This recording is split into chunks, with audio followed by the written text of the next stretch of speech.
Porque o cristão é uma pedrinha no sapato do mundo? Segunda carta aos Tessalonicenses, capítulo 1. Comentário de Mário Persona.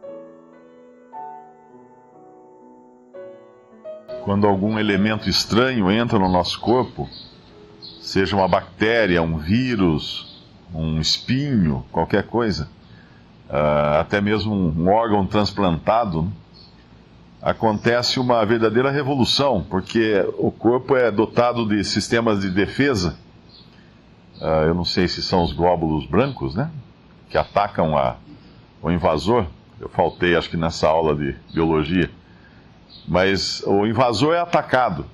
As coisas se manifestam, ocorre febre, tem toda uma série de consequências daquele elemento estranho que entra no corpo. E quando foi formada a igreja nesse mundo, num certo sentido, entrou um elemento estranho nesse mundo. O Espírito Santo veio habitar nesse mundo. E veio habitar na igreja, coletivamente, e veio habitar nos salvos, particularmente. E aconteceu a mesma coisa. Existe nesse mundo todo um sistema de defesa contra os elementos estranhos. Só que enquanto no nosso corpo isso é bom, é benigno, né? Esse sistema de defesa, no mundo isso é destrutivo, porque o mundo jaz no maligno. E quando o Senhor Jesus se despediu dos seus discípulos, ele orou que não eram do mundo, como ele do mundo também não era. Então, nesse sistema de coisas que é o mundo, sempre que é detectado um elemento estranho, um cristão, por exemplo, as forças desse mundo vão atacá-lo. Os espíritos malignos, as hostes de Satanás, vão querer eliminar esse elemento estranho que está no território que eles consideram como sendo deles. E é isso que acontece aqui no versículo 3, sempre devemos, irmãos, dar graças a Deus por vós, como é de razão, porque a vossa fé cresce muitíssimo, e a caridade, o amor de cada um de vós abunda uns para com os outros, de maneira que nós mesmos nos gloriamos de vós nas igrejas de Deus, por causa da vossa paciência e fé, e em todas as vossas perseguições e aflições que suportais, prova clara do justo juízo de Deus, para que sejais havidos por dignos do reino de Deus, pelo qual também padeceis. Todas essas consequências do Evangelho neles demonstrava que Deus era perfeito nos seus desígnios, porque as consequências eram de oposição, de perseguição, de aflições, perseguições e aflições que eles estavam suportando. E agora o Espírito Santo, através de Paulo, vai falar aqui que haverá um dia quando esses que são os perseguidores receberão a justa paga por aquilo que fizeram para os santos. Quando Paulo foi abordado pelo Senhor Jesus no caminho de Damasco, o Senhor não falou assim: Saulo, por que persegues a igreja? Ou por que persegues os cristãos? Ele falou: Saulo, por que me persegues?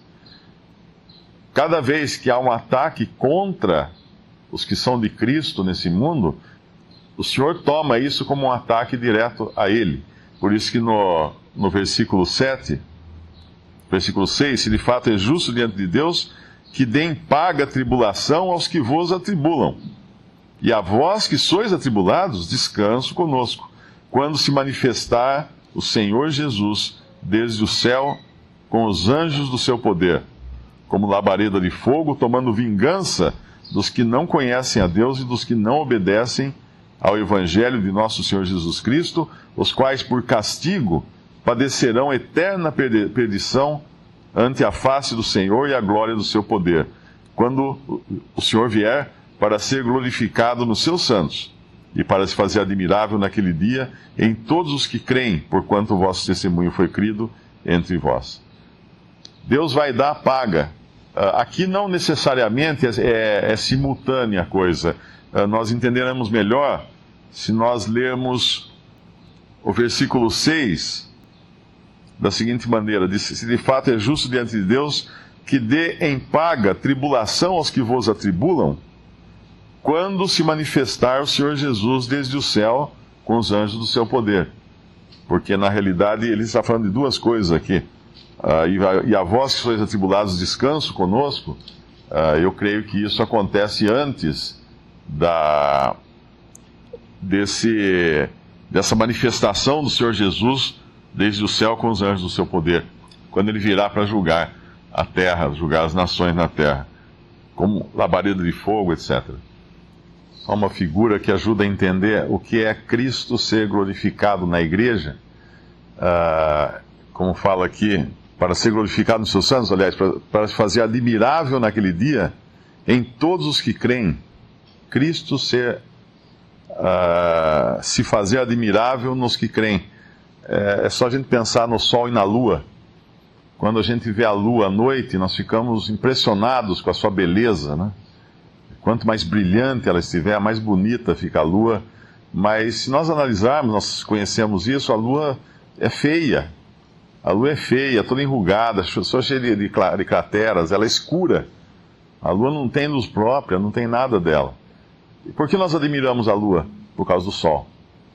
Assim também, Cristo se fará admirável naqueles que creem. Em nós as pessoas verão a Cristo, né? Verão a glória de Cristo, verão a luz de Cristo, verão tudo que é de Cristo representado na igreja. Não que ela tivesse alguma coisa de si mesma, mas como refletindo a glória daquele que é Cristo.